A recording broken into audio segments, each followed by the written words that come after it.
যে আমার বাবা মা মারা যাওয়ার পরে বাড়ি সম্পূর্ণ ফাঁকা, তালা দেওয়া থাকে, কিন্তু আমি শুনেছি যে বাড়ি একদম ফাঁকা রাখা ঠিক নয়। এখন তার করণীয় কি?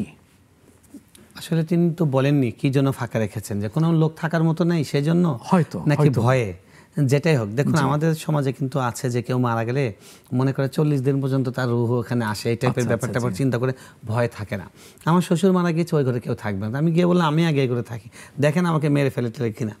পরে বললাম এটা তো কোন ধরনের চিন্তা, যিনি চলে যাচ্ছেন তিনি হয় এই লিগি না সেই যিনি চলে গেছেন, উনি তো আল্লাহর কাছে গিয়েছেন, উনি এখানে কোনো কিছু করার ক্ষমতা রাখেন না। যে ধর্ম বিশেষের যে পুনর্জন্ম, সেখান থেকে মনে হয় আমাদের ধারণাটা আসছে বোধ হয়, যে নাউজুবিল্লাহি মিন যালিক, এগুলো বিজাতীয় চিন্তা।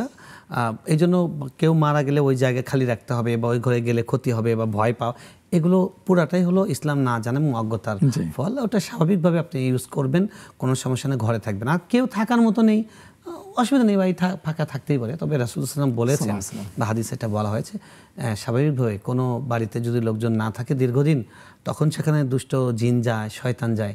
দুপে জিন যারা আছে অর্থাৎ মানুষ, সেগুলো তো যায়।